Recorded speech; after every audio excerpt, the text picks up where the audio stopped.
The case we have for you today is about a man who made paranormal investigation mainstream in India. This man documented spirits, apparitions, ghosts, and all sorts of events that can only be described as supernatural. This is the story of the founder of India's first paranormal society, who fell prey to the very negative forces he was trying to uncover. This is the story of Gaurav Tiwari.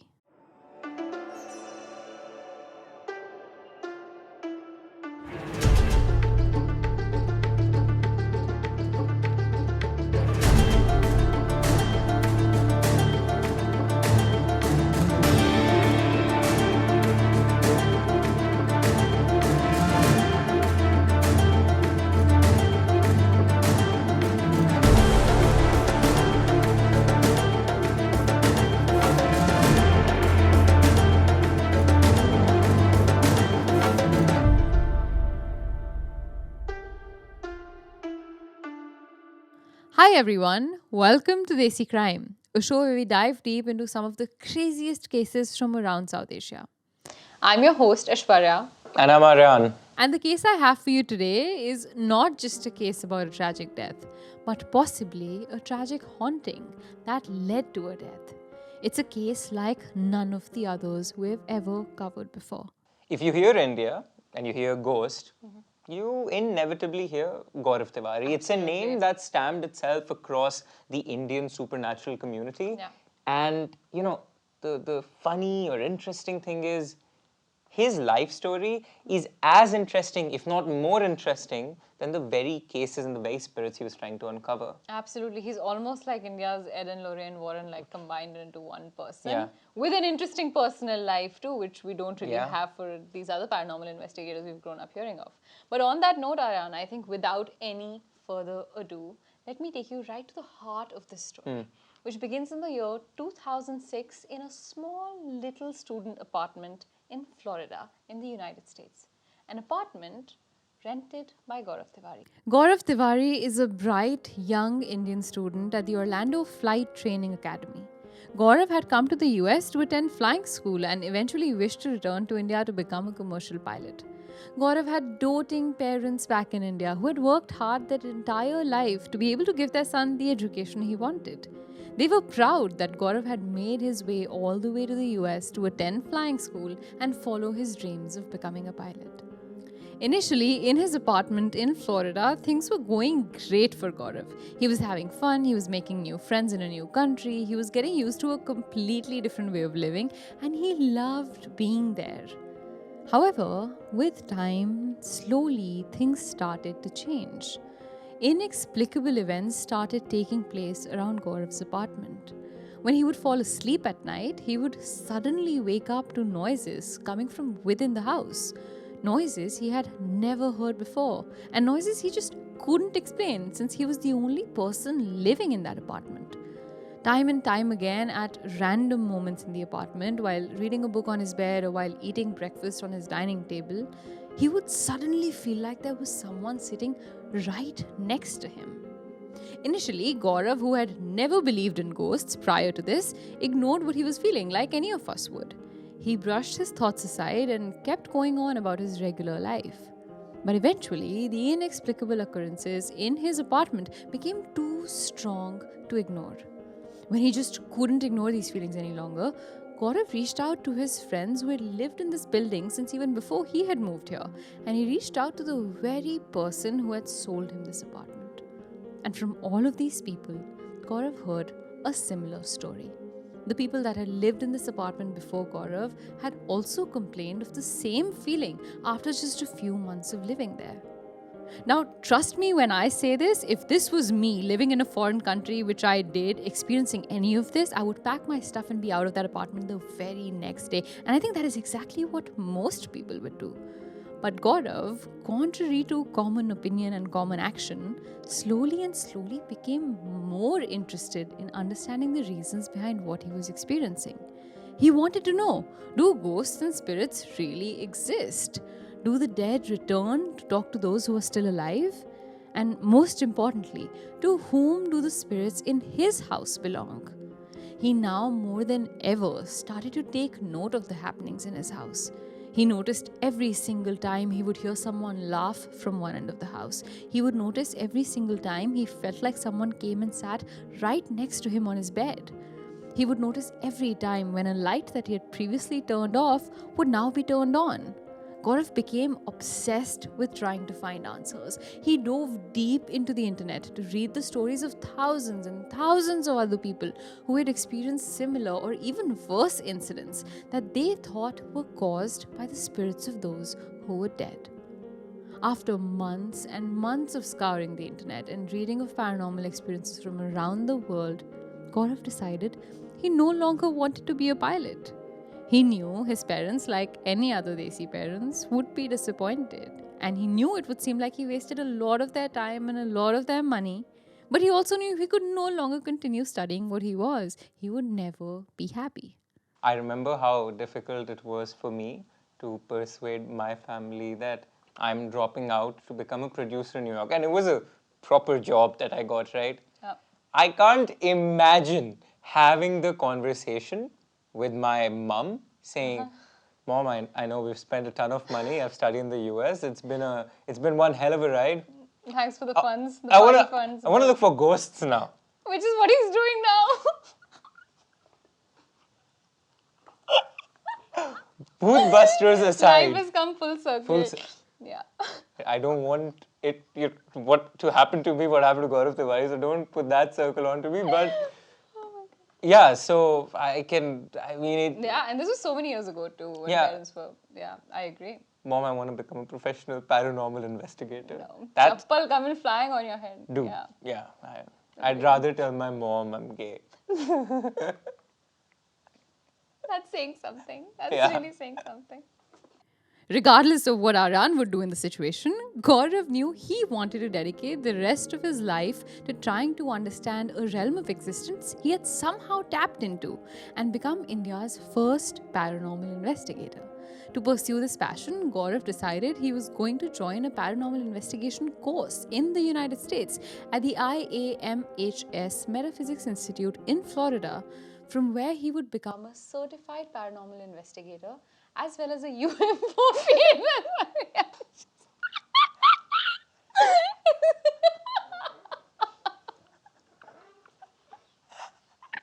It's a little stupid. I don't know what to say. Dude, we're ghost hunters. We cannot be so we're allowed this is what we need to do. Listen, it's about being able to take a joke, right? Yeah. We are ghost hunters in some respects. But we know that's a funny thing to do. And funnier than that is a UFO field investigator. But it's almost better than Aryaan when you think about it logically, better than being a ghost hunter, in all honesty. But at least there is some realm of like. I think I would like to hear in the comments from our viewers. What is a saner occupation to have? UFO field investigator or a ghost hunter or a He votes Boothbuster? ghost hunter, I vote UFO field investigator. Let's see the votes we get. It's now been 2 years since Gaurav dropped out of flying school. By now, it's 2009 and Gaurav has completed a course making him a certified paranormal investigator. After 3 years of staying in the United States, he finally decides to come back to India, to New Delhi, fully aware that he was leaving a country rife with a culture of paranormal sciences and to one without any. Sure, India was home to self-proclaimed god people and many of them claimed to be able to speak to the dead and exorcise spirits, but a large part of the country distrusted them. It wasn't a well-respected or sufficiently paying profession to be a godman the way it was to be a paranormal investigator. After coming to India, Gaurav was shot to stardom. He became a regular on many MTV shows, and if you look at his pictures now and think you've seen him somewhere, MTV is probably it. He even appeared on MTV Girls' Night Out, which was India's first ever paranormal reality show. A show that ended up shutting down after the episode in the abandoned village of Kuldhara, where one of the girls in the show experienced some bizarre occurrences and was found unconscious in an isolated part of the location. In that same episode, Gaurav found a child's handprint on his car window, after which his car burnt to flames inexplicably on camera, forcing the crew out of Kuldhara. At Desi Studios, one of the shows we produce is Bhootbusters, a show where we travel to India's most haunted places to bust the bhoot once and for all. One of the places we visited was none other than Kuldhara. And suffice to say, we experienced a little something ourselves. It was terrifying. Oh my god, I'm still not over it. It was just a couple of weeks ago we were in Kuldhara and we're on this middle of nowhere road, on the side of this road, waiting in our car with our door open. It's pitch dark, black, no buildings, no cars, nothing. Nobody around us. Nobody around us. It's just us. It's the driver's side door. The driver isn't in the car. The door's open. When this door suddenly shuts on us, I swear, like, it just closes with so much force, which is when Aryaan takes out his camera to shoot. And here's the clip for that. I mean, that happens. No, it does not happen like that. What just happened, Aishwarya? That door was like, it was fully open, okay? And it just closed with so much purpose. It closed like not, wind, slide close. No, it closed like a door is supposed to close. This is why we're right outside. Our driver was there, like so far away. That's really scary. Aryan, you saw it, right? It wasn't like a regular, that's the wind. Say something, right? Yeah. Or am I going crazy? So, suffice to say, Gaurav Tiwari and his MTV crew weren't the only ones that have experienced a little something. And if you want to check out the entire episode, of course, you can check out Bhootbusters and all the crazy stuff that we do there in Kuldhara and other places in India. Go do it. Gaurav, by this time, had become so known in the famous media circles of India that he also received 2 roles in movies. One in the movie Tango Charlie with Ajay Devgan and Sanjay Dutt, and the second in the movie 16th December next to Milind Soman and Gulshan Grover. Then, Gaurav did the unexpected by doing something nobody in India had ever done before. He set up the Paranormal Society of India and took over as its president. Slowly and slowly, the membership of the Paranormal Society grew, and more people plagued by and interested in paranormal activities from across India joined the organization. Over time, Gaurav toured almost 6,000 of the world's most haunted locations with some of the world's biggest paranormal investigators and had been on some of the most famous paranormal reality shows of the time. Abroad, Gaurav became a cast member of the well-known paranormal reality TV show called Haunting Australia. In one of the episodes of the series, Gaurav and his fellow cast members visit a morgue. The plan was for Gaurav to lie down inside one of the storage units in the morgue with nothing but a torch and a thermal imaging camera. Gaurav lies down in the stretcher of the morgue with dead bodies all around him. His crew members push the stretcher inside and leave the morgue for a full 24 hours, leaving Gaurav alone to try and communicate with the spirits that might lurk there. Now, at some point during the night, Gaurav begins to hear noises coming from within the room. He hears tapping sounds around him, as if someone was tapping with their fingers on the metal enclosings of the morgue rooms. Gaurav, upon hearing the sounds, asks the spirits questions, asking them to respond or cause movement in the room. But after hours and hours of trying, he gets no concrete evidence. Gaurav Aryaan, in my opinion, is the definition of stay crazy, stay desi. The lengths to which this man has gone, like, yeah, we're doing Bhootbusters and all, but to live inside for 24 hours in the morgue enclosure with actual dead bodies around me, I could not. I'll just say this is a shameless plug-in for our merch. Stay crazy, stay desi. And if you want to buy our merch and support what we are doing at Desi Studios, whether it be Desi Crime or Bhootbusters, and pay the salaries of our videographer right behind this camera, you know. Keep the engines running by buying these cool merch we've made just for you guys, by checking out our YouTube store down below, or going over to Kadak Merch and finding Desi Studios, and you know, every dime helps fill our pockets, which is a good thing.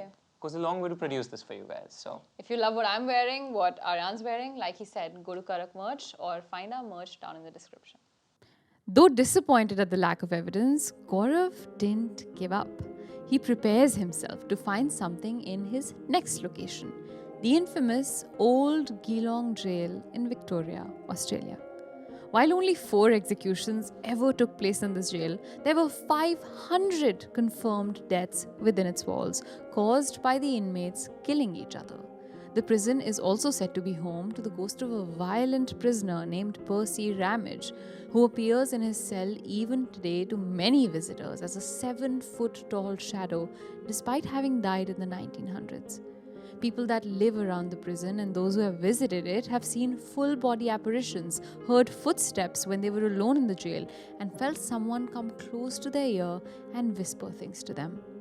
To verify these stories, see them for himself, and capture them on camera, Gaurav and his crew go over to the Geelong jail and begin capturing footage from every single angle of every single building in the hopes of gathering proof. The crew makes their way into the jail cells where murders have been reported and where activity is known to be high, such as sounds of people talking that can still be heard. Finally, after hours of gathering footage and evidence, it was time for the crew to review what they had got. As they start looking through the hundreds of photos and videos they've captured, initially they see nothing. Nobody in the first photo, nobody in the second photo, nobody in the third photo. Until the team realizes they see something in a picture of the jail corridor. In this photograph of the corridor, lit up with a pinkish red light, is a man in the distance. Now the crew remembers this corridor and they remember it being completely empty. The jail was left empty for the crew to come and shoot in.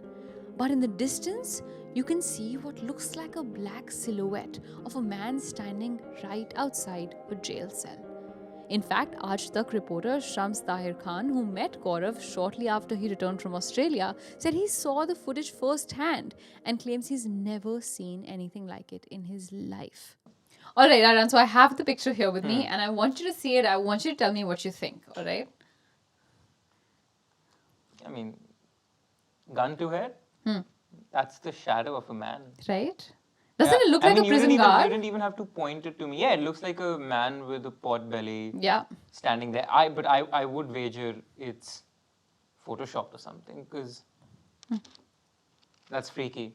But again, it's with these things where you see something like a human being and your brain tricks you. Because, there are other parts of this picture that could easily be like, changes in the coloring of this picture. I know but I don't agree. Out. This is, I think, so obviously just a human-like figure, a humanoid, if I may say so. I mean, it is a straight line. With a bloated tummy. It's me after a day of eating naan. That was Aryaan in Geelong jail back in 2007. Now, Aryaan, I know you showed reservations towards that footage. Yeah. But that's not even the only thing they caught that day. They have another footage of a different corridor where it seems like a figure comes right in front of the camera lens with its face really, really close and then suddenly disappears, just like the way this prison guard did. It's terrifying. There is footage from that day and to me, it's really scary. After Gaurav returned to India from Australia, a number of news channels reached out to him and the newly founded Paranormal Society of India and asked them to accompany the reporters to some of India's most haunted locations. Along with the reporters from the news channel, Gaurav and his team agreed to go over to Kuldhara a second time. Now, if you don't know Kuldhara's story, some 300 years ago, members of the village who identified as Paliwal Brahmins disappeared after putting a curse on it. A curse that said that nobody would ever be able to set foot on the village land ever again. Ever since the disappearance, the village was abandoned and today remains completely empty with no human settlement. However, members of nearby villages still hear children playing, women singing, and markets running that once existed 300 years ago. With Gaurav, the team decided to visit the abandoned village and make their way to the village graveyard. It was there, on the K2 meter and other audio equipment carried by the group, that Gaurav heard a voice. A voice Gaurav claimed was of someone telling the crew to leave the village and its villagers alone. The voice terrified an experienced investigator like Gaurav to such a great degree that he instantly ended the shoot and everybody left the location as soon as possible.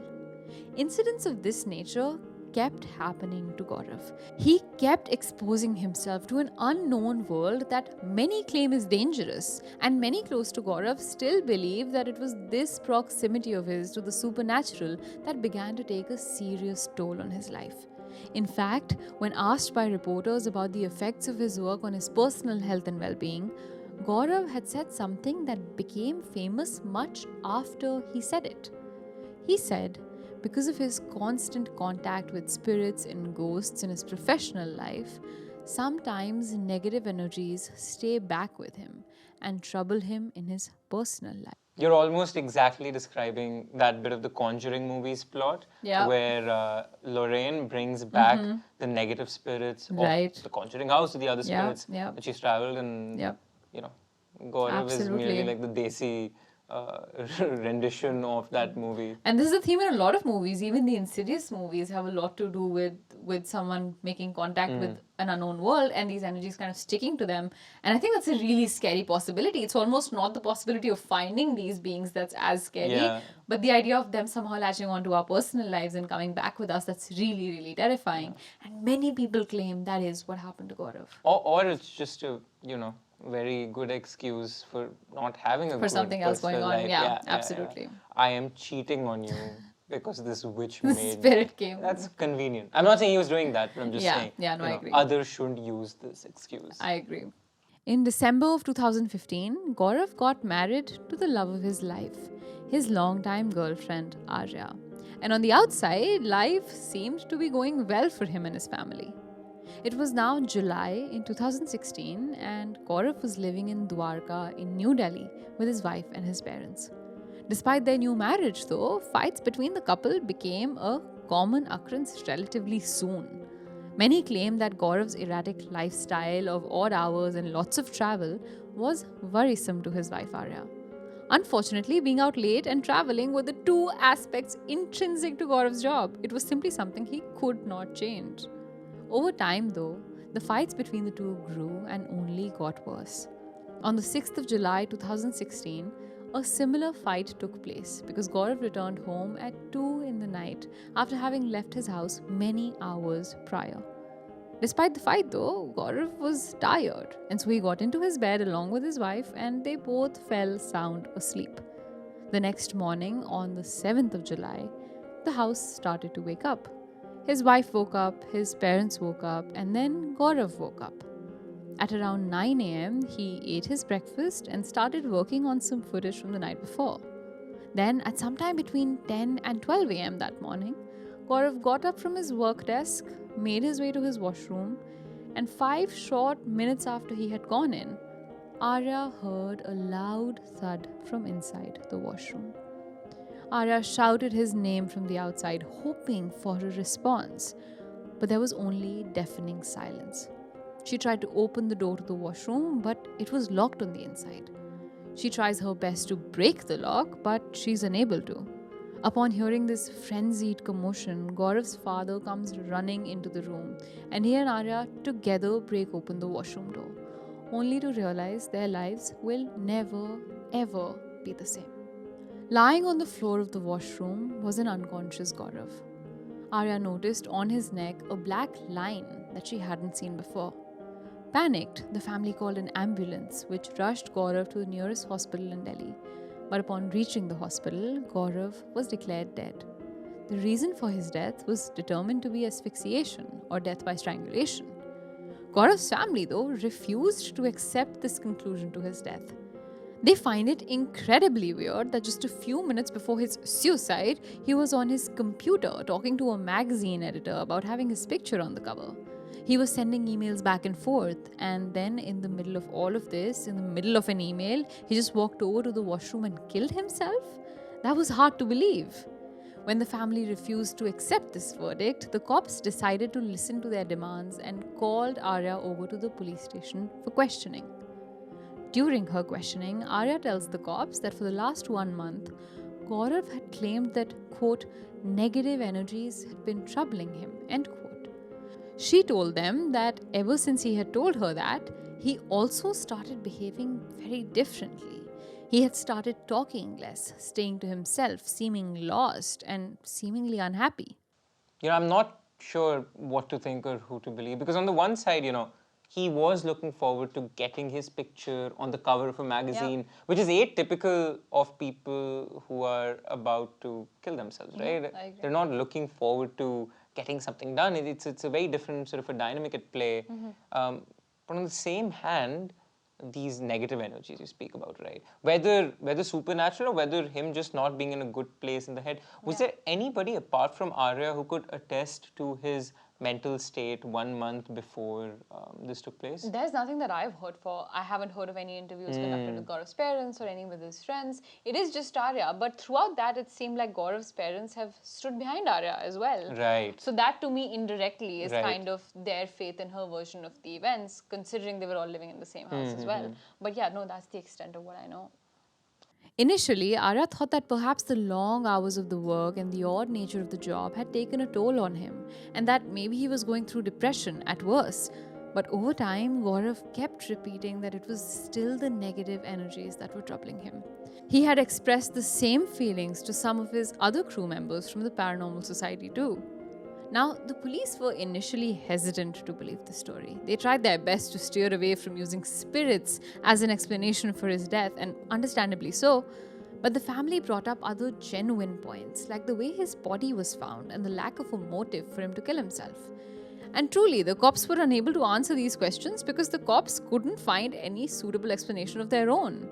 They dabbled with many other seemingly random theories. One of them was the possibility of an extramarital affair with one of his co-workers. The police claimed that it was this extramarital affair and the fact that Gaurav was already stuck in a marriage with Arya that made him kill himself. But that doesn't explain why only a few months ago Gaurav had married Arya in a love marriage. He could have ended things with her and married whoever he wanted to. Aryaan, another very popular theory that the cops came up with was that it was Arya, Gaurav's wife, and Gaurav's father that together conspired to kill him. Let me guess. Go for it. The father and Arya had a little something going on. Absolutely not. Dirty mind. That's not at all what happened. Arya found out about Gaurav's affair is the police's theory. Oh, why would the dad help then? Getting to it. In a fit of rage, Arya ended up killing Gaurav. Yeah, again, and why would the dad Gaurav's help? father joined in to help cover this crime up. And I agree with Aryaan 100%. Nothing about the dad's involvement in this theory makes any sense to me. It's one of the stupidest theories. But that's another really It's popular one of one. those things where you want to blame the woman. Want to come up but with something. you come up with something, but I will say that it's not out of the ordinary to have the partner, the spouse, be the one responsible for murder. But again, it's not a murder, it's a suicide. So I hate when we, take somebody who's innocent and without evidence berate them. But, the better, more plausible theory would have been, had the father been involved, the two of them having a little something. That makes sense. What is interesting in all of this is the number of people who support the theory that the supernatural had something to do with Gaurav's death. Shortly after he died, a blogger for the Daily O named Deepta Roy wrote an article about how she believed it was the spirits of Bhangar, another one of the haunted locations Gaurav had visited, that maybe had something to do with his death. She wrote about how every single time she's visited Bhangar, she's felt energies she could not explain, and how every time she left the haunted location, she felt like she was taking back some negative energies with her. Just to add again, we also went to Bhangar for did. Bhootbusters. Didn't really feel anything there. So sorry, Miss Roy, but scary can't monkeys. attest to your lived experience. Yeah. She speculates, though, perhaps something similar happened to Gaurav. Regardless, though, at the end of this really long charade about the mysterious death of Gaurav Tiwari, the cops closed the case by calling it a suicide and remained unable to explain the reasons that actually led to the suicide. The lack of a motive and the circumstances which led to this, quote, suicide still lead some to speculate that Gaurav actually didn't take his life. After all, the case of his death may be closed in the police's case files, but it remains open for us and for you, the true crime community, to speculate over. Or we may have to learn to live with this tragic mystery forever. If you like what we do here at Desi Studios and absolutely love what we're wearing today, this is merch you can go buy all for yourself. You can buy this Desi Crime merch in our YouTube store on the link down below at Karak Merch. Keep the engines at Desi Studios rolling so we can pay our videographer right behind the camera to make these amazing episodes just for you.